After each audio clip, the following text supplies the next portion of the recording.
computer. God, get into such a mess over this. We just keep reminding you. Just where was I? What was I talking about? Lost the thread. Yeah. So I think what you find through practice, whether you're applying this more to meditation or yoga, is that the Vedana and the whole business of becoming aware of sense-based experience through pleasant or unpleasant sensations or neutral sensations, because of the neutral category as well, it makes more sense as you start to familiarize yourself with your mental states and vice versa. So we can't really separate off Vedana from mental states. There's always a mental state that arises out of feeling tone. Okay. And as I was saying yesterday, it's really key in the whole map of Satipatthana to become familiar with feeling tone and begin to recognize that more and more. It's not an instantaneous practice. It's usually a part of our experience that's out of sight, mostly out of sight, unless we're having some really strong and obvious experience going on, you know. So therefore, we have to train ourselves repetitively, systematically to familiarize ourselves with its presence and how it functions. Yeah? So all of this is like a time process. And the Vedana aspect is really key, but we can't separate that off from our mental states. There's always going to be a Vedana that precedes the state of mind, and as a consequence of the state of mind as well, we're going to have another feeling tone experience going on. Okay. So anyway, let's start then with this relaxation practice. If you'll indulge me in this again, this is a practice that's called point to point, and we cover 36 points. And what we do, so the basic theory is that you rest your awareness in a particular area that I'm going to direct you towards. So we start off here, for example, third eye, okay? And then we travel down to the neck, the throat, across the shoulder, down the arm, inside elbow, inside wrist, tips of the fingers. We come back up the arm, okay? And then we come across and down the other side, and then we come up and we touch on the chest in various points, heart center, and we finish off where we started, okay? So all you've got to do is follow my voice. I'm going to guide you in this fully, okay? We do this in the Shavasana position. So if you can now set yourselves up in Shavasana, which you know how to do, I'm sure I'll have to instruct you in that. And then I'll talk you through, okay?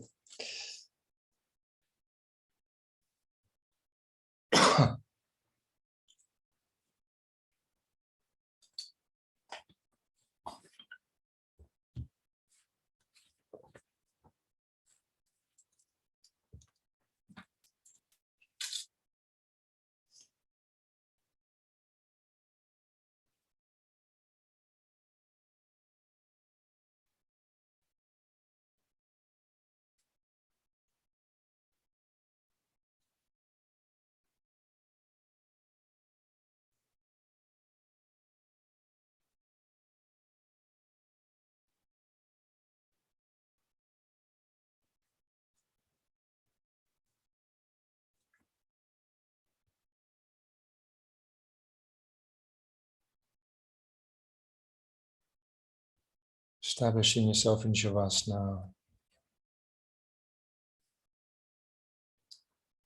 Giving the weight of the body up to the floor.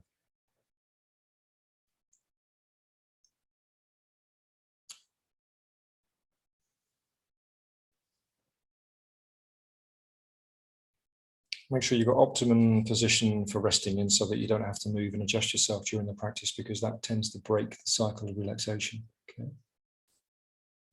So take your time to set yourself up.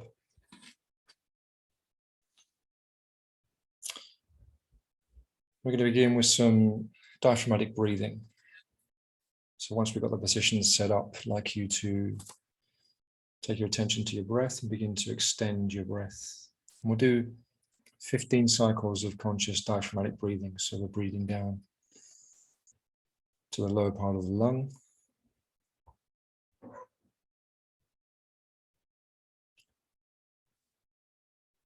The belly extending. Exhaling naturally, not forcing the out-breath.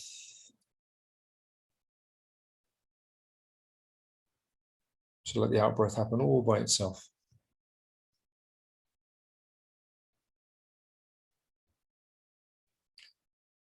And with each out-breath, see if you can let go a little bit more of whatever it is you feel that you might be holding on to. And that includes thoughts, plans, projects, muscles, tendons, facial tension. Letting go is letting go. So as much as possible, we create a kind of neutral space.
I'd like you to rest your attention in the space or the area just between the eyes, the forehead. And in this space, we imagine or we get a sense of breathing in and breathing out. So this is another aspect of the practice. We imagine or get a feel for breathing in and breathing out of that space.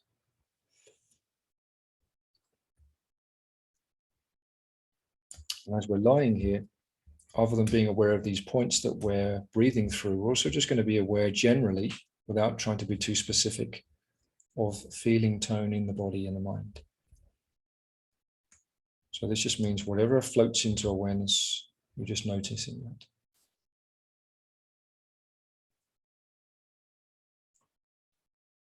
So we're going to move through these points fairly rapidly.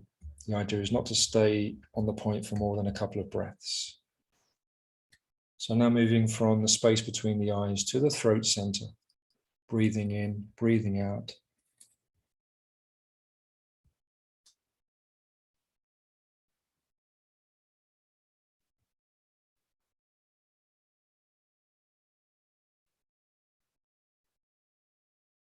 And the front right shoulder, breathing in, breathing out.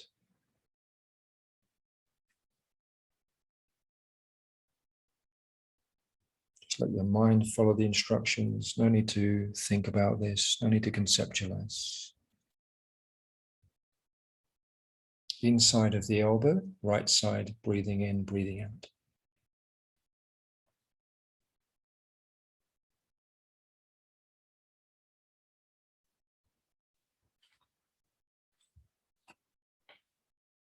Inside right wrist.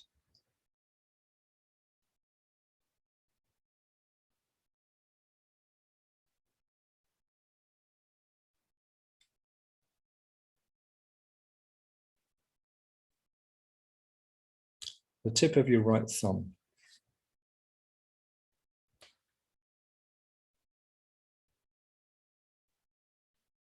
The tip of the right index finger.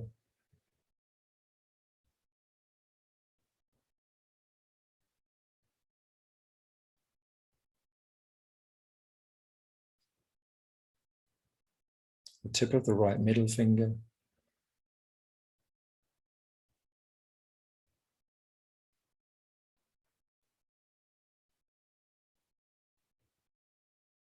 Tip of the right ring finger.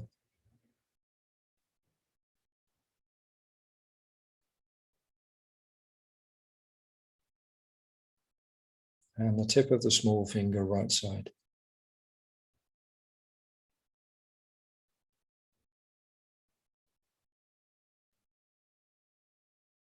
Inside right wrist again.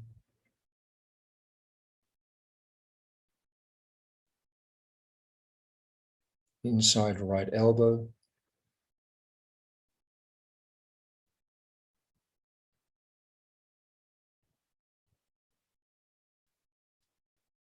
front right shoulder,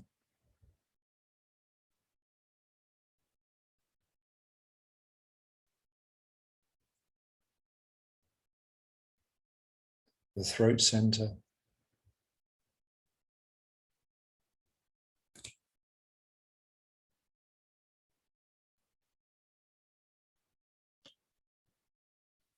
top of the left shoulder,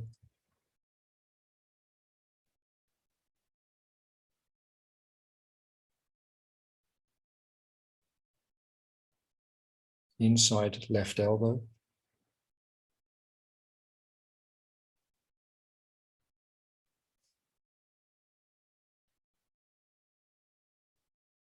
inside left wrist,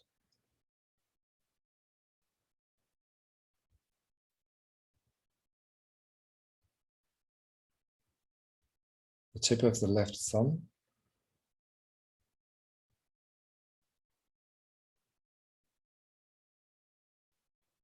the tip of the left index finger,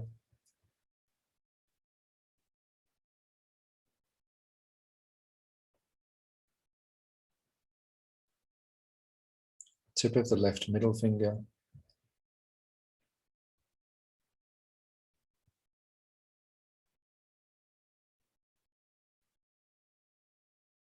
the tip of the left ring finger,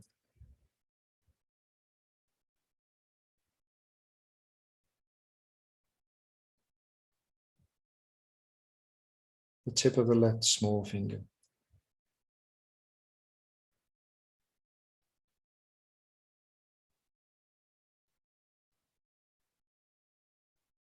Inside left wrist,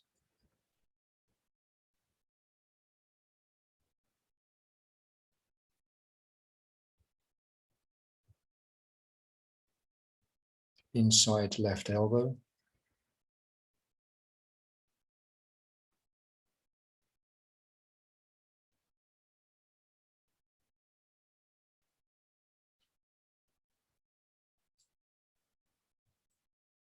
front left shoulder,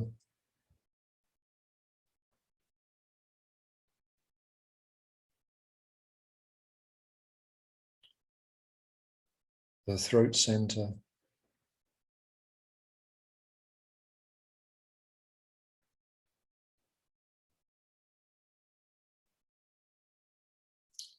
now the heart center in the middle of the sternum.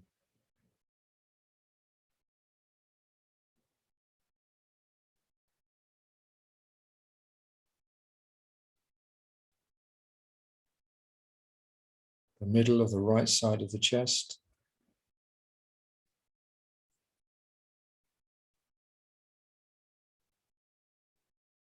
the heart center again,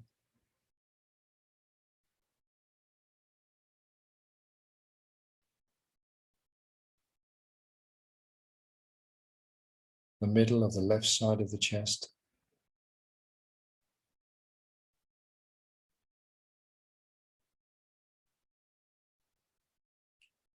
the heart center again.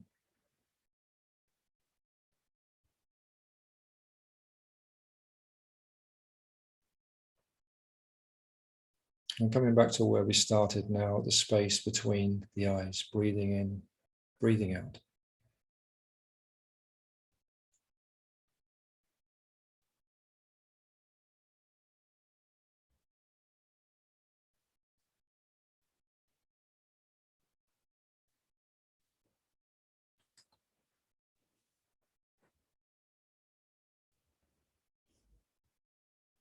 Now imagine or get a sense of breathing in and breathing out through every part of your body, through the skin, through the muscles to the bones, every pore of the body breathing.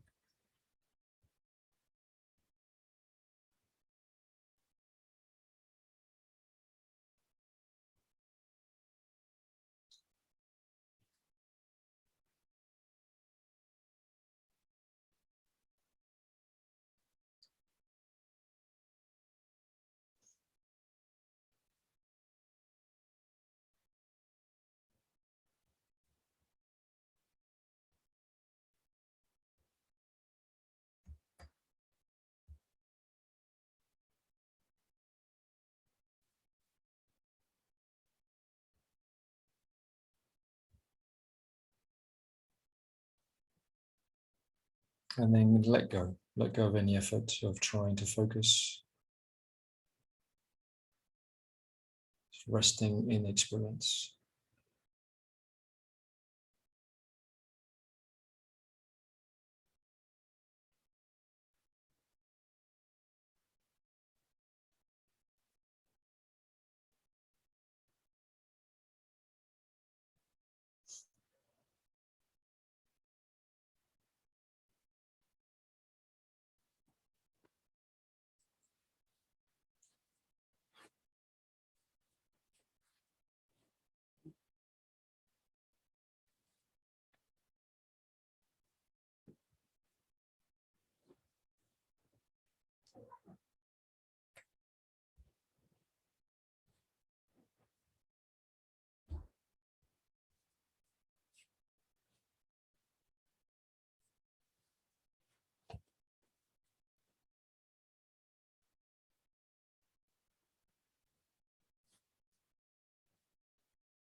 And let your awareness filter back through each part of the body. So you're filling the body with awareness.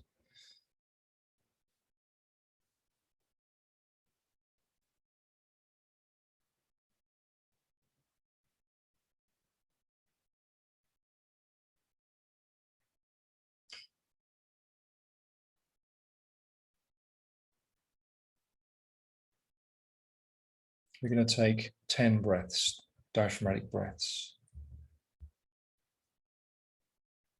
So these breaths are refreshing, cleansing, renewing,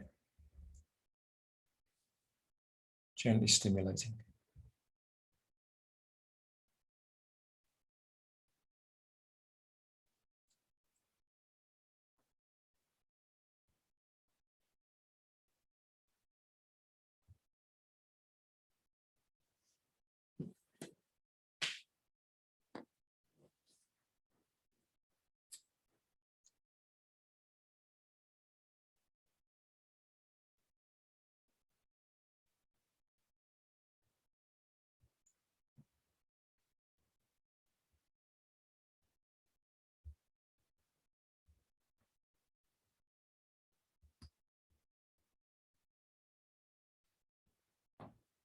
I'd like you to bring some hands and movement into the hands and feet.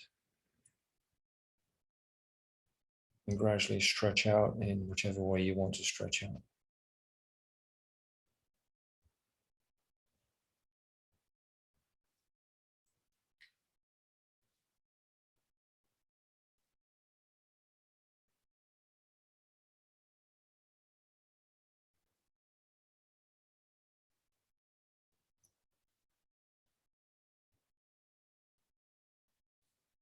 You might want to finish up on your right side for 10 breaths before coming up, if you wish. If not, just come up.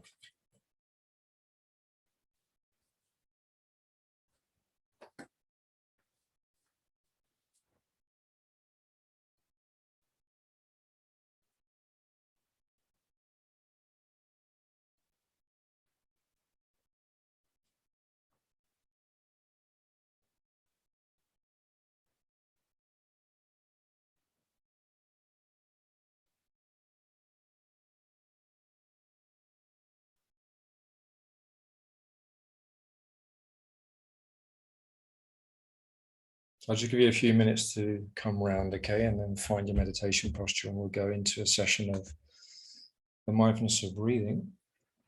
Just give it a few minutes.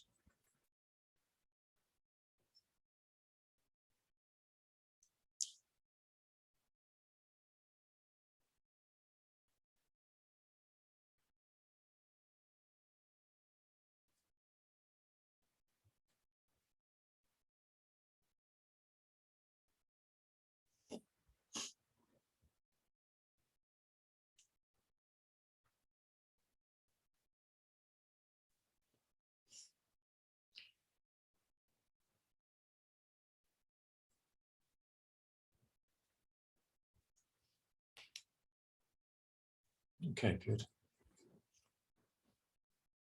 So we'll practice here for around about 15 minutes or so. Be a fairly short practice, but enough for us to just to establish ourselves in the practice generally. Yeah.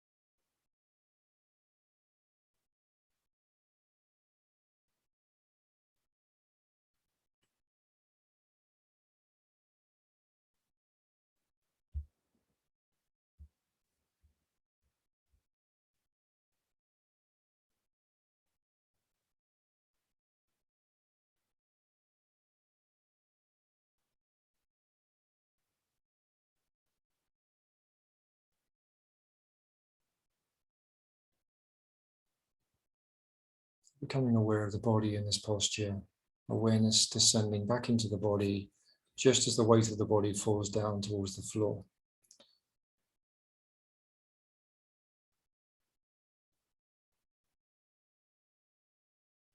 Becoming aware again of feeling tone within the body, within your experience.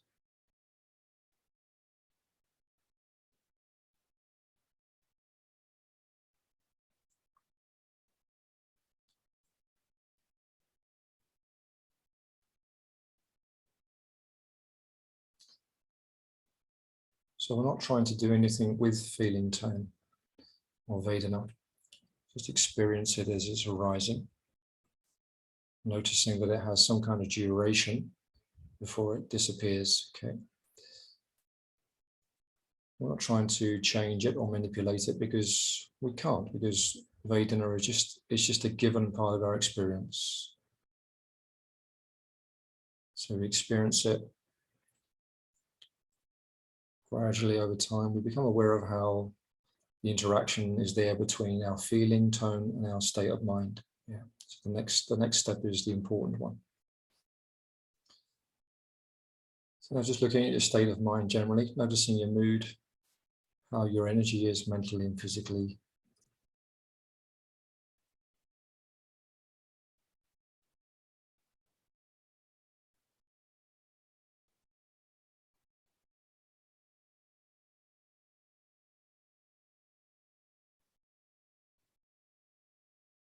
How is the mind currently manifesting? That's what we're interested in, is at the moment. At the moment, how is your experience? Not a memory of it, not a story about it.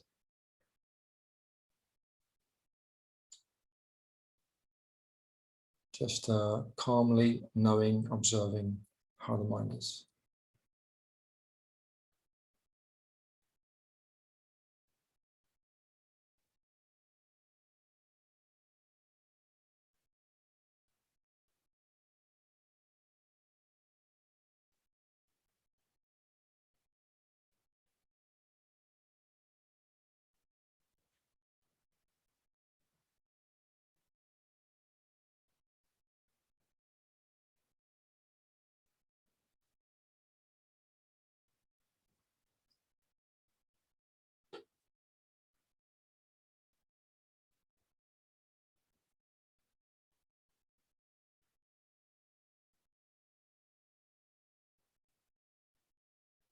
Now let the rhythm of the breath come more into your sphere of attention. Not necessarily trying to have a one-pointed focus on the breath, or more of a broad, open approach to being aware of the breath. Within the body, within your experience, there's also the breath, but the breath is more at the foreground.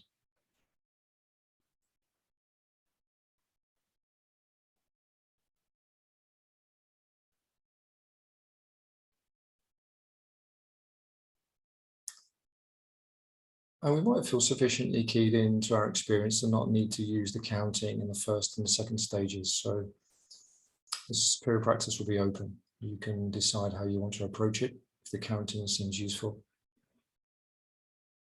And just remember how that goes.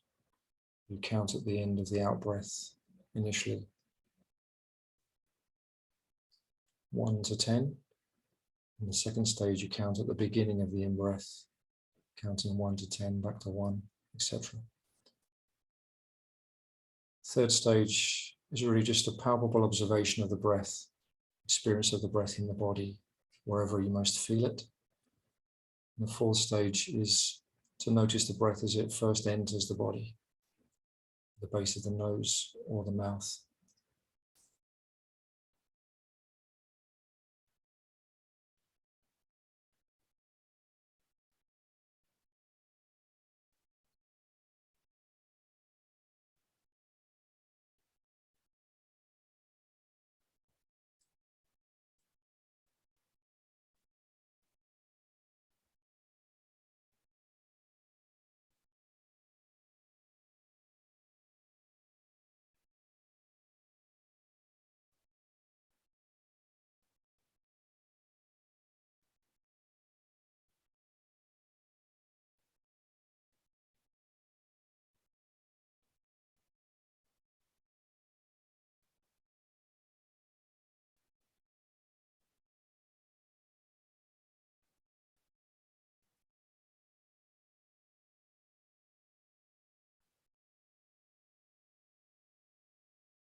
you're just aware of these stages and moving on at your own time, your own rhythm.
You're now beginning to enter into a space of just sitting, letting go of your efforts.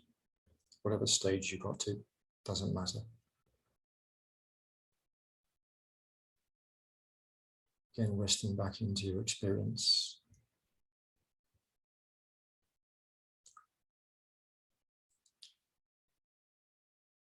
Not trying to do something in particular, not trying to do something.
Okay, now just ending the practice.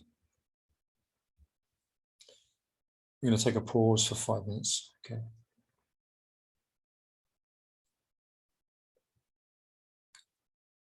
We'll come back at 51.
Okay, so what we will end up with doing today is the full Satipatthana practice. So I'm just going to talk for a little while, and then we'll do that practice from beginning to end. Okay, and I'll guide you through it.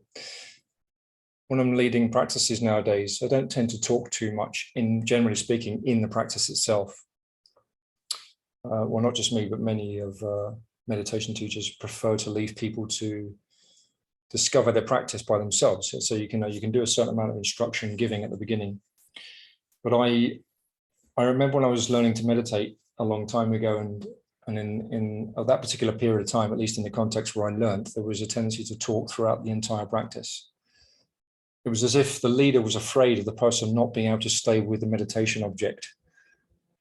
And so they thought they had to talk consistently to try and keep you at the practice. But the negative effect of that, okay, can be helpful if you're a beginner and you tend to have a very wandery type of mind. But the downside to that is that it never really lets you settle into your practice, because you've always got the voice pulling you back out. Just like the voice of a leader needs to be very subtle. And that goes for yoga as well. Make a note of that. So how we instruct things has an impact, the way we do it. Having started off my yoga career going to classes where the teacher barked at us, people leaving the class in tears, certainly can testify to that, not necessarily the best way to teach. So we've been looking at the Satipatthana again. Not been calling it that every 5 minutes, but that's what we're doing. We're looking at the Satipatthana, the basis of awareness, the 4 foundations of mindfulness, whatever you want to call it, it's the same stuff. We're looking at how we familiarize ourselves with our experience as human beings, how we get to grips with our conditioning, because that's what this is really about. It's about having a depth of self-awareness and being able to work with our conditioning. And hopefully it's becoming clearer that the connection between what we talk about as Vedana, which is the classic Sanskrit word, Pali word, Vedana, or feeling tone, hedonic feeling tone, and the connection between that and our mental states is really important, really vital. If we're going to get anywhere in terms of our practice, we need to have an understanding, an experiential understanding of that, okay, not just a theoretical one. It's not enough just to have the theory, you've got to actually see it in your own experience. It's got to come alive in your experience. And there's no one context where this is best practiced, okay? It can be done just as easily, excuse the expression, but sitting on the toilet, as it can be on the yoga mat, as it can be walking down the street, as it can be having a conversation. There's no one context that's necessarily the best context. However, the other day I was saying that, you can't always control the process of mindfulness because we are conditioned. The mind is conditioned, the body is conditioned by external factors, internal factors. That's true. And yet we can start to become aware of what conditions actually support cradle and give us a chance to develop mindfulness. There are certain conditions we can put in place. We can take conscious choices to be in situations, do certain things, not do other things that are going to get in the way of the process. So we can set up conditions that help give rise to, allow to flower and grow mindfulness in our lives, okay? An obvious one is kind of going on retreat regularly, getting on a retreat, getting into a retreat context is good to support because everybody's trying to do the same thing, okay? And, as we can see, our world around us doesn't necessarily support that process very easily, yeah? So we can do a lot to help support our practice. It's also really important, I think, not to, when you're doing this, it's a repetitive process and it needs to be a repetitive process, but it doesn't mean to say that it's repetitive in a mechanical sense. It's just that we have to keep coming back to the same points again because we're working with our experience, and this is the way our experience as a human being manifests. It manifests through the body, feelings, thoughts, emotions.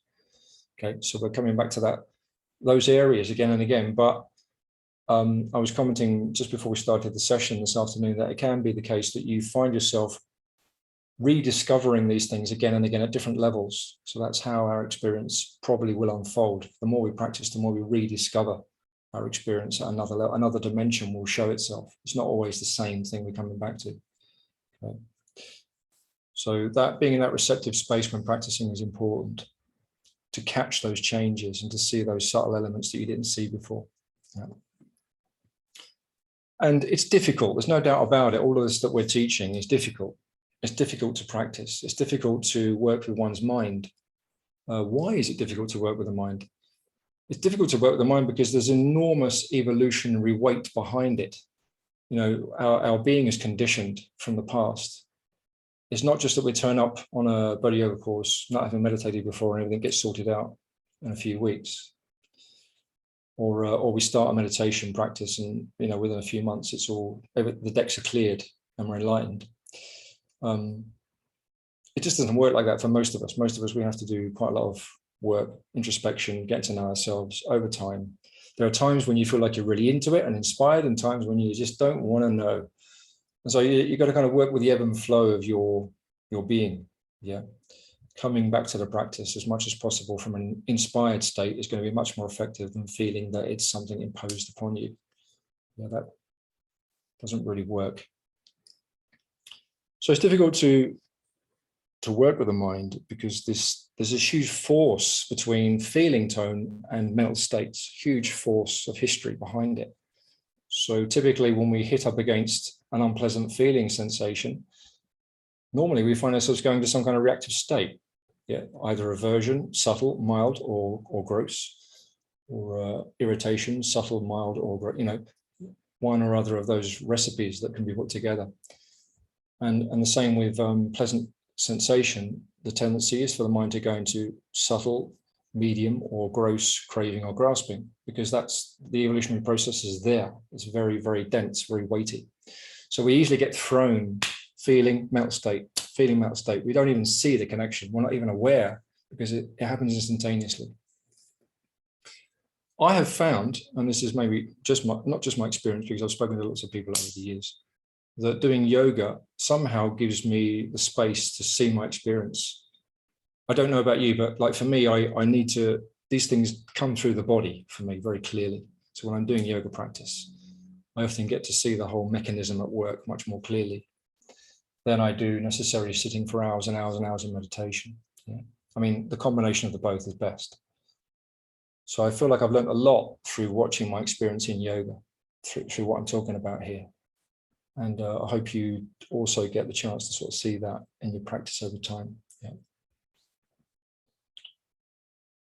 So here's what we're doing. We're just, calming the mind, trying to create enough space in our consciousness to be able to be receptive enough to see what's going on in our experience. Okay. And then a bit more skill, a bit more effort, we can work out where we want to go with what's arising through feeling tone. Okay. So yes, it's true that habitually we're often going to find ourselves being thrown back again and again into those mental states that are not so desirable, not so destructive. But have confidence, have patience with time, just keep practicing. What happens is you start to wear away at the tendency.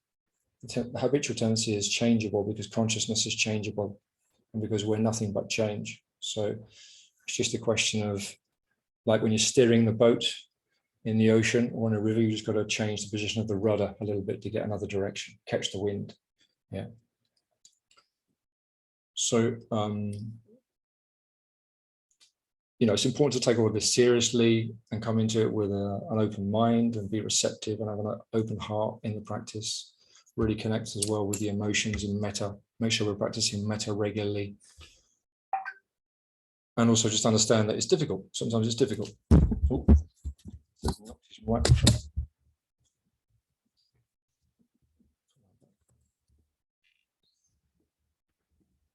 we don't let the difficulty become an impediment. It's not going to be a disheartening factor. It's just, okay, so it's difficult, but I'm still going to keep working at it because it's worthwhile, okay, in the long run. So we're just familiarizing ourselves with our inner workings bit by bit. How do you function under certain circumstances? How does your mind work? I'm becoming more and more familiar with that. And it really is the case, I think, that like the further down the line we go, the more mysterious we kind of become to ourselves in a certain kind of way. Yeah. It's not like it all becomes explained and categorized and neatly tied up. And so with a depth of insight also becomes a depth of mystery. Like how peculiar we are as human beings that we have these processes and yet they're subject to constant change. So how is that? How does that work? I'm learning about how the different conditions you've put yourself in your life have shaped your character and shaped your tendencies, and being interested in that and knowledgeable enough to start to seek out conditions that can support you more in your practice.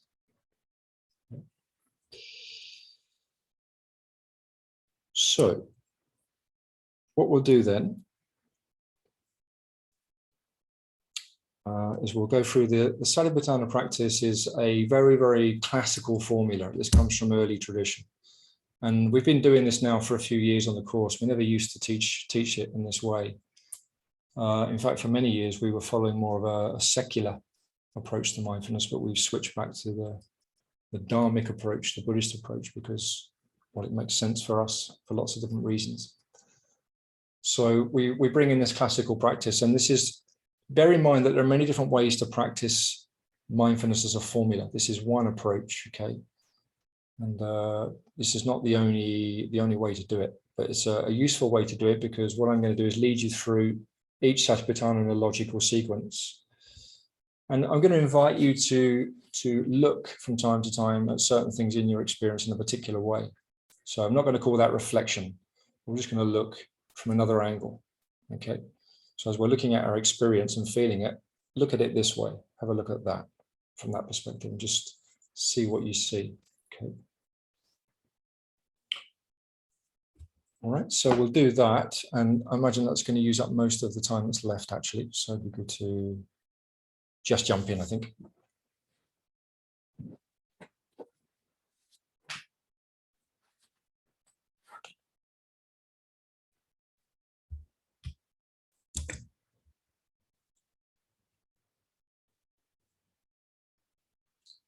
So get comfortable. Put your seatbelt on. Your meditation belt, rather.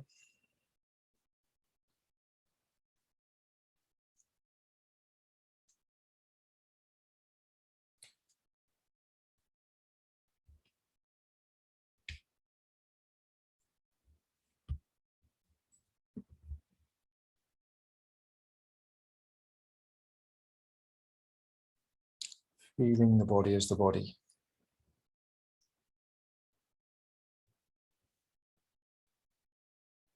So within the body, I will guide us through briefly just the first part of the body, part of the Satipatthana. There are other things we can do with the body, but we're not going to do them today. So we'll just keep that part simple. And then we'll go on to experiencing the feeling tone, and we'll go on to experiencing the mind and mental events.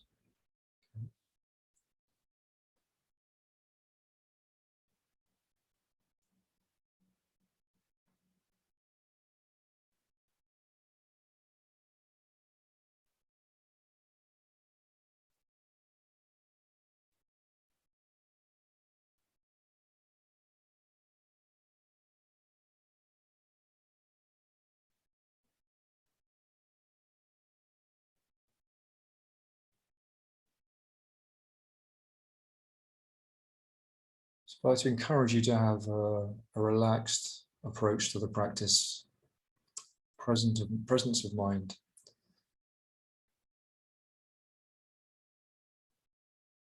Try to leave that mind that does things in the world, wants to achieve results, wants to see results. Try to leave that mind, give that mind a rest, let that mind rest to one side again. So meditation is a break with the normal way of functioning.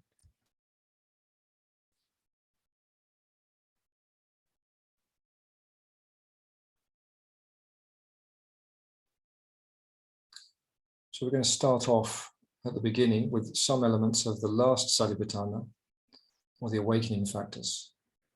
So in the awakening factors, you have mindfulness, and then you have interest or curiosity in what's going on in your experience. Okay, so that's the order.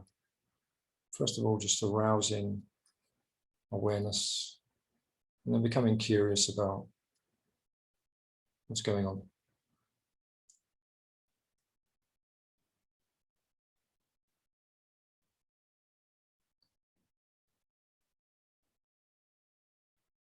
And if there's enough interest and enough mindfulness, the next stage comes into being, which is energy.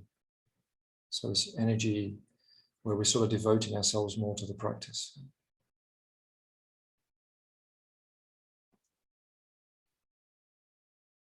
Moving from the heart.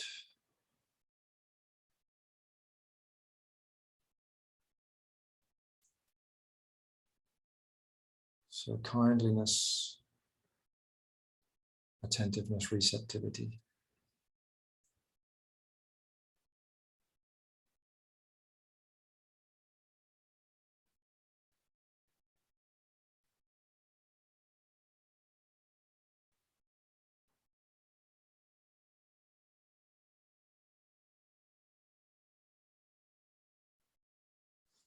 Now I'm going to become aware of the surface of the body, the skin on the face, the skin on the top of the head and the back of the head,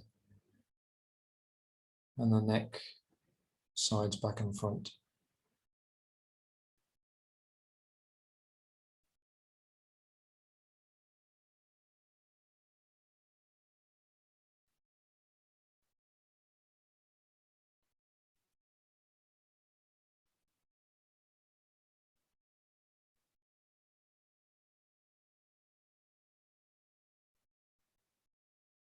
And then the chest and the shoulders, aware of the sensations in the skin.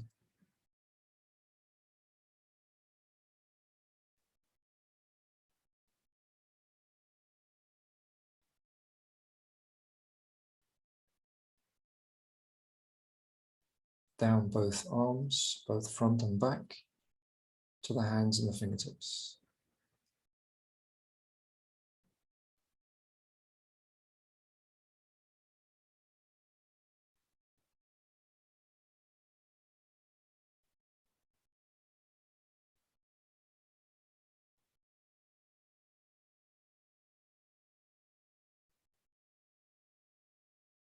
Then the back of the body, back of the shoulders, shoulder blades, down to the mid-back.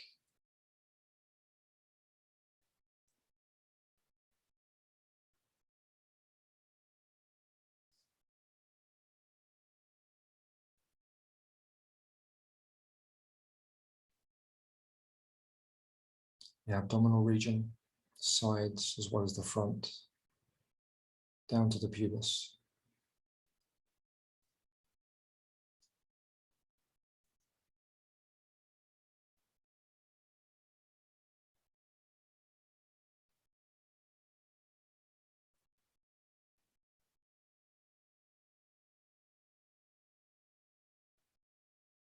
Now from the mid-back to the lower back, kidney area and the buttocks.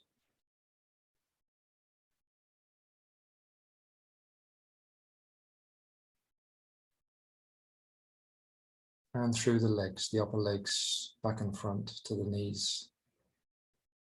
Just the skin surface of sensation.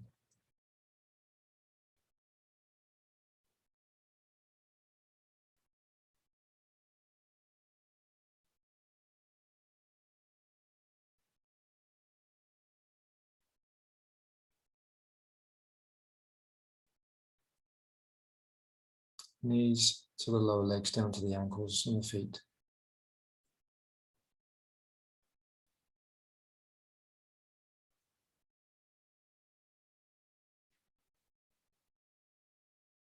The skin, the surface, most obvious sensations of the body. I'll come back to the head. We're going to sink beneath the skin towards the flesh. So the muscles of the face, the neck, scalp.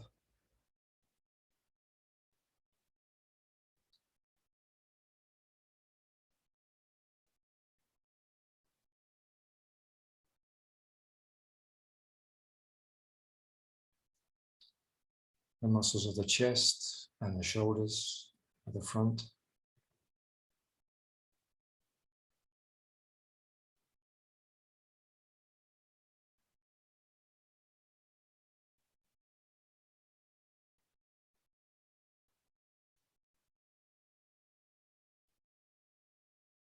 The muscles of the forearms, back and front, hands, fingers, all the fleshy parts of the body beneath the skin.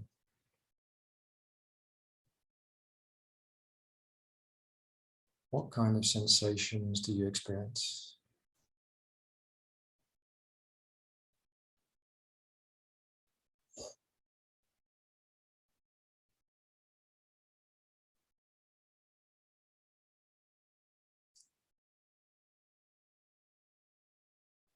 Now through the chest.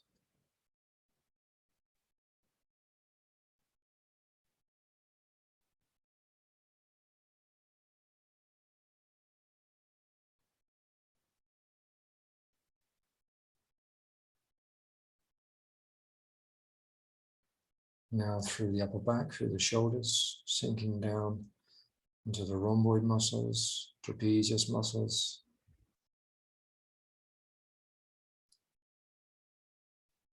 Going deeper into the body.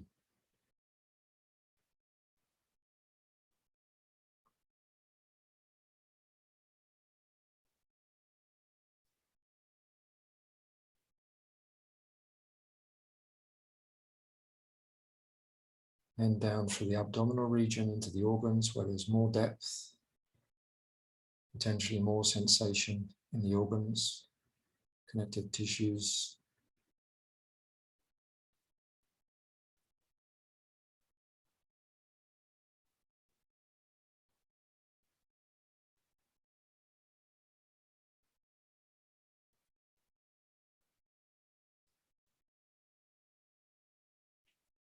Now the lower back, kidneys, buttocks.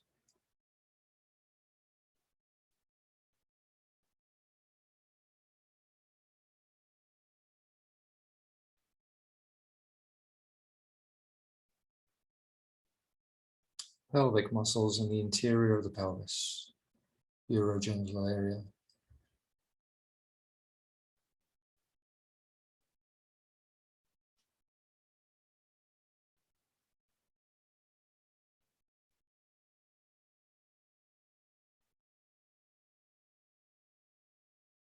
Through the muscles of the legs, upper legs, first of all.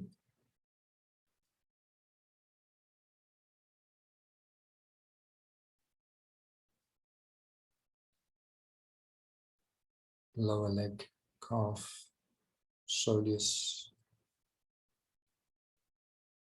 front of the shin,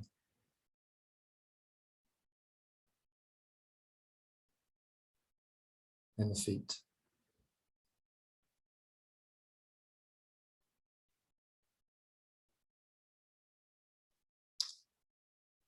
Coming back to the head, I'm going to sink another level still into the body, down to the bone. Getting a sense of the cranium, the bones of the face.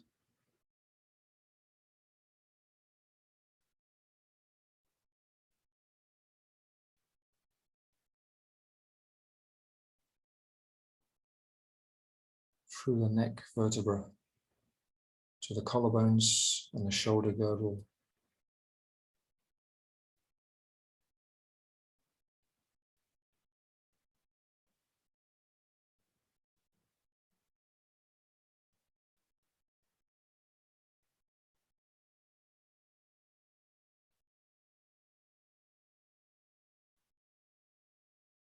Down through the arm bones to the hand bones, finger bones.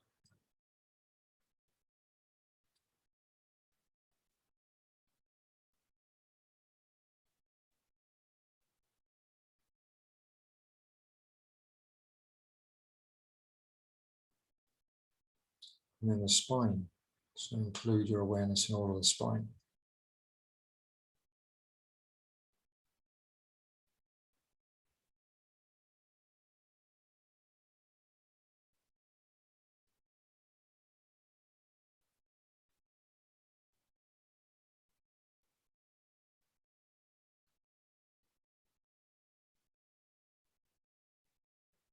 Down through the heavy fulcrum center of the body for the pelvis, pelvic bones.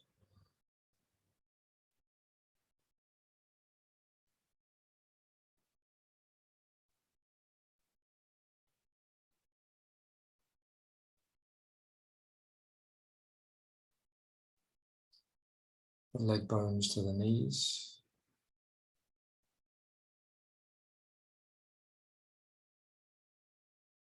From the knees to the ankle, to the feet again.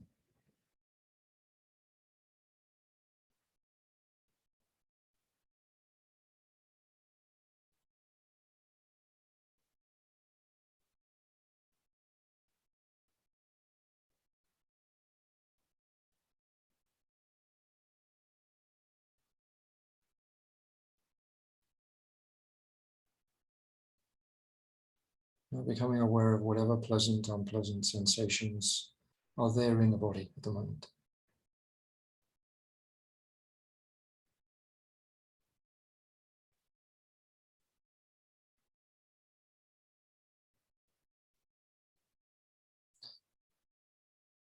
And take one particular sensation or area and just look at that closely and just observe what's happening.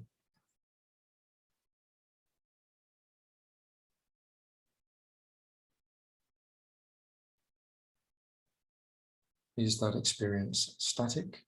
Is it stable? Is it in some way moving, vibrating even?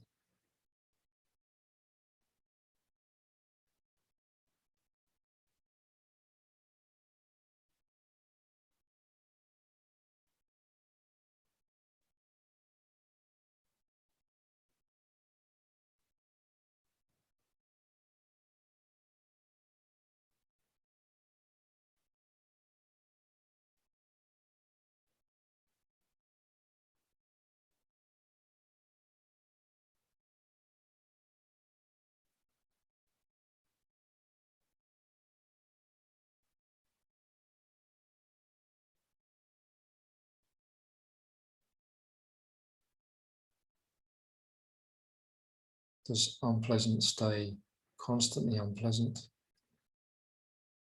Does pleasant stay and remain pleasant?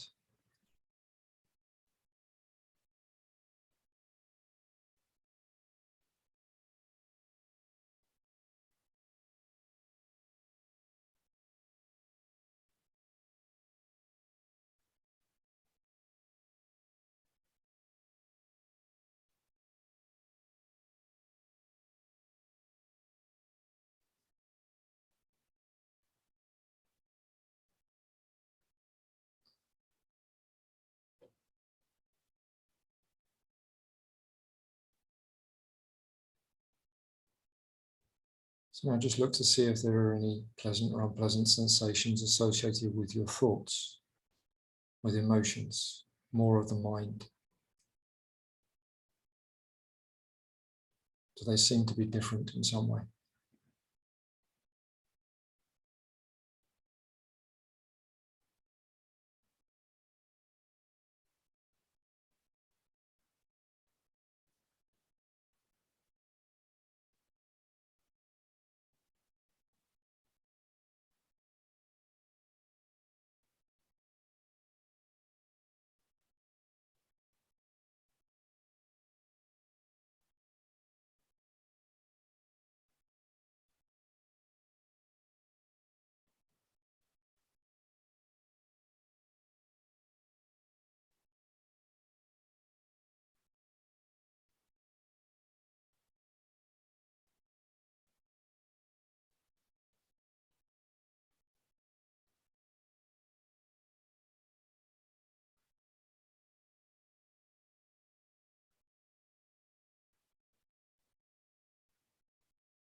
So feelings are just like the wind. They come and they go. Sometimes they're strong, sometimes very weak, sometimes very changeable, but there's no substance in them. Ultimately, their nature is impermanent. They're changing. That's just how they are.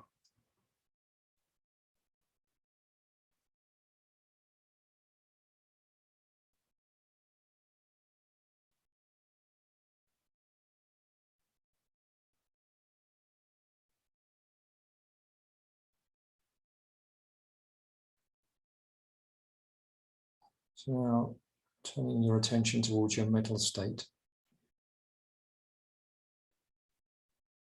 What sort of state of mind is there at the moment?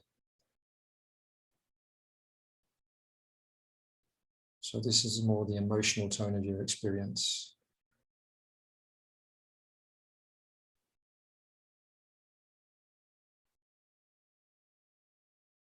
It's connected to feeling, but it's not the same as feeling.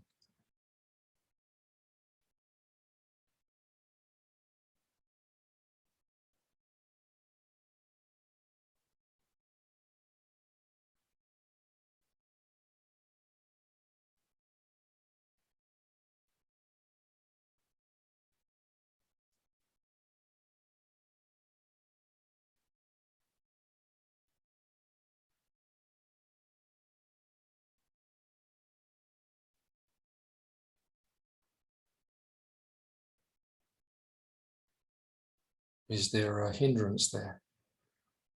Is there a distraction, or irritation, or doubt? One of those so-called hindrances? Or does the mind feel fairly light, engaged, even joyful, even concentrated?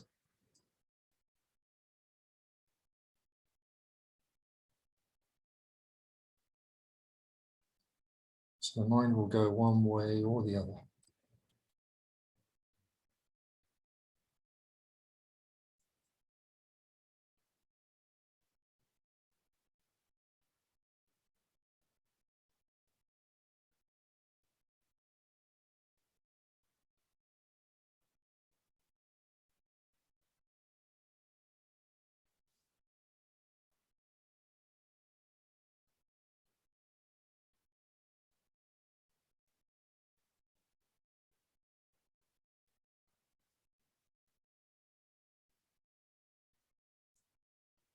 Is there some tranquility in the mind right now? Or is the mind very moving around, active?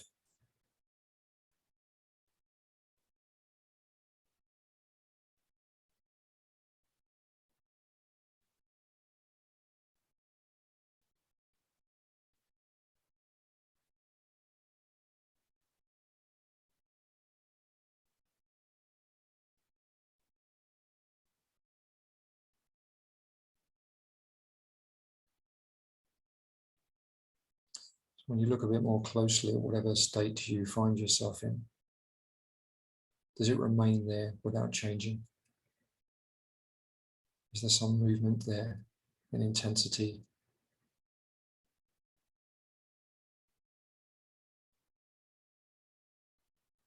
Does it feel like you can experience it in the body somewhere distinct?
So we can see that our state of mind is like feelings. It's changing, it's not static. It has a duration and it passes. And then another state of mind comes into being. Again, connected to feelings. So there's no substance in our state of mind. It's not a fixed reality, always changing.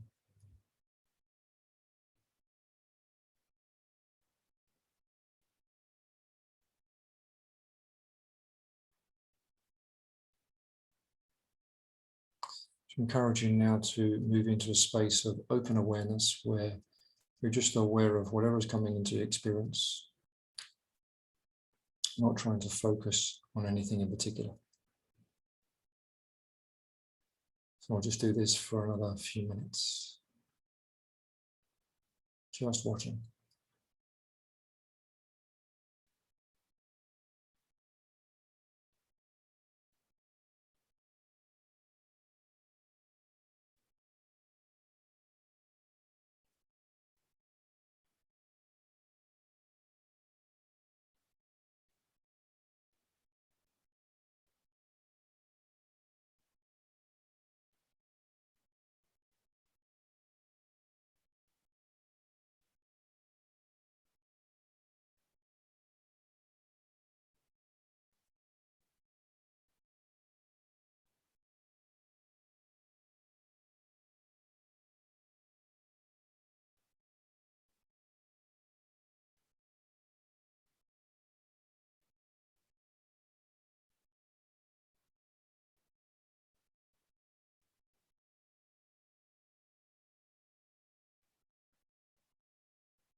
And now we're going to leave the practice there.